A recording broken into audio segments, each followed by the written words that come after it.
The fleet dropped out of compressed space in standard crescent formation, 14 warships curving around empty coordinates like a jaw preparing to close. Renix checked the tactical overlay through his magnification port, the suit's lens adjusting twice before the fortress resolved into focus. It sat alone in the debris field of a battle someone else had lost. Small, angular, human. Beside him, tactical liaison Kethru of the Drath clicked her mandibles once. The sound carried across the command bridge like a stone dropped on glass. She had provided the intelligence that brought them here, pulled from 3 cycles of covert signal interception, and her compound eyes hadn't left the fortress since it appeared on sensors. One structure, she said. No support fleet, no orbital platforms. Brennick's magnification port cycled again, this time without his input. An autonomic response.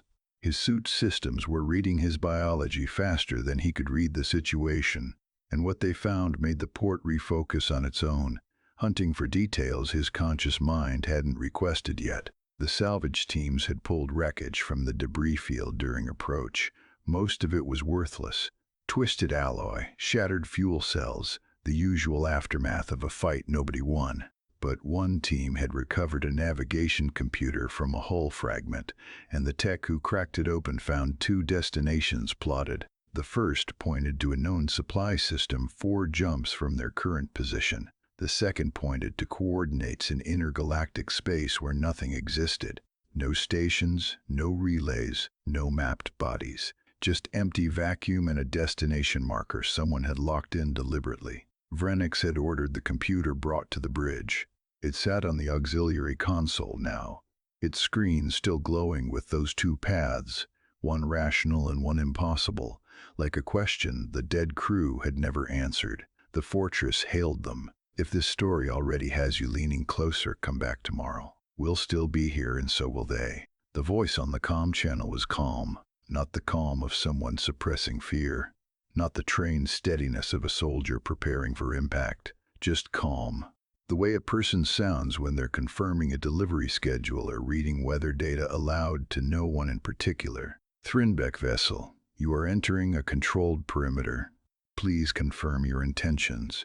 Kethru's mandibles parted slightly. In Drath body language, that was disbelief. Renix understood it. He'd commanded engagements against 11 species, survived hard vacuum in ton state twice, and outlasted a radiation storm that had dissolved the hull plating off a Drath cruiser while he floated inside a maintenance locker. His true body curled to the size of a grain and his suit locked rigid around him. His species endured. That was the word every Alliance handbook used. Thrinvek endure. He confirmed attack formation. The first wave of strike craft launched 90 seconds later. 12 fast attack units vectoring toward the fortress in a spread pattern designed to overwhelm point defenses. They made it halfway. Then the space around the fortress changed. Not visibly, not at first. The lead pilot reported a sound, which was impossible in vacuum, but the pilot insisted. A hiss, like sand on metal. Then her forward cameras showed it, a cloud of microparticles. Billions of them, accelerating outward from the fortress in a controlled spherical wave. The particles were small enough to pass through standard shielding harmonics, too small for point defense tracking, too numerous for any filter system in the fleet's inventory. They hit the lead ships like wind hits exposed stone. Hull armor didn't shatter. It eroded. Layer by molecular layer, the particle cloud stripped the forward plating off 3 strike craft in under 40 seconds. The effect was geological weathering compressed into a heartbeat. Sandblasting. The humans had turned the space around their fortress into a desert storm, and anything that flew into it came out raw. Kethru's chitin cracked along her left forearm. A stress fracture, involuntary. The Drath equivalent of a human's hand shaking. Pull them back, she said. Vrenix didn't answer immediately. His magnification port had clouded. Another autonomic response, his suit reading the probability of survival and preparing his body for ton state without asking permission. He overrode it manually, forced the port clear. On the auxiliary console, the salvage navigation computer still glowed. 2 destinations. one known, one impossible. He ordered the second wave. The second wave fared worse. Brennick's watched through the tactical overlay as 6 heavy cruisers pushed into the particle perimeter in tight formation. Their forward plating doubled with emergency hull grafts the engineering crews had welded on during the 11 minutes between waves.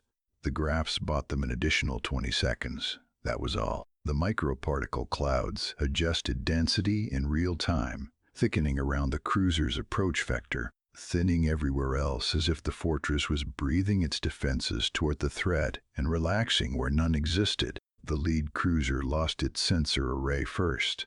Then its forward weapons bank dissolved into a stream of metallic dust that trailed behind the ship like blood and water. Kethru stopped translating the Drath tactical channel. Her mandibles had locked open, a physiological response Vrenix had only read about in xenobiology briefings. It meant the Droth body was preparing for a threat so severe that communication became secondary to oxygen intake. She was breathing through her mouth because her species had decided at some deep biological level that speaking was no longer a priority. A comm signal cut through the bridge noise. Thrinvek Fleet, this is the fortress. Same voice, same calm. We brought 1 ship. We felt bad about bringing 2. Nobody on the bridge responded. Vrenix felt his suit tighten around his midsection, the biomechanical layer reading his cortisol output and beginning preliminary ton-state preparation without authorization. He overrode it again, his magnification port fogged at the edges. The fortress commander's voice returned 9 seconds later, and the calm was gone, not replaced by fear. Replaced by something flatter, something that had moved past the need for performance entirely. Your window to survive this closed before you entered this system. Vrenix ordered full retreat. The order never reached the fleet. The fortress reactor signatures spiked on every sensor simultaneously, a pulse so massive it registered as a new stellar body on the long-range array. The fortress commander had not activated a weapon. He had activated the reactor's manual override, the failsafe every species built into their power cores, and every species assumed would never be used because using it meant staying inside the building when it became a star. Vrenix understood this in pieces, each piece arriving with physical weight, his spine compressed, vertebrae by vertebrae, from base upward, as if an invisible hand was pressing him into his command chair. By the time the pressure reached his neck, he had lost 2 centimeters of height. His suit registered the change and began emergency ton-state sequence, and this time he did not override it. His magnification port clouded completely. His true body, the microscopic organism inside the biomechanical shell, curled inward and went still. The flash reached them 4 seconds later. When Vrenix's suit rebooted and forced his port clear 17 minutes after detonation, the bridge was dark. Emergency lighting cast everything in deep red. Kethru was on the floor, chitin fractured along both forearms now, her mandibles still locked open. 3 other bridge officers were unconscious.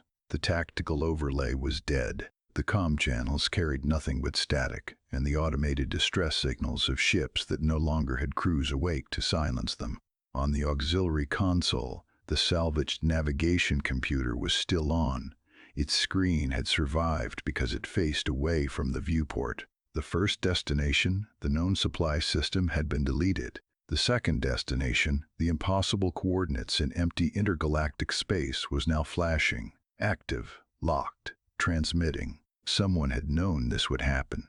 Someone had plotted a course to nowhere and waited for a dead fortress to send the signal. Vrenix stared at the screen, his port cycling between magnifications without his input, and could not determine whether the transmission was a distress call, a warning, or an invitation. The coordinates pointed to nothing his species had ever mapped, but something out there was expecting it. Kethru's mandibles finally closed.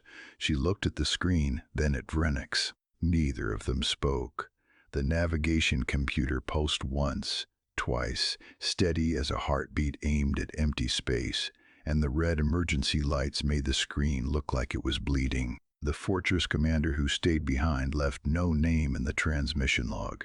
just coordinates, just a direction. And somewhere past the edge of everything any of them had ever charted, something received it, or didn't. If you had found that nav computer on your bridge, those coordinates blinking at you from the void, would you follow them?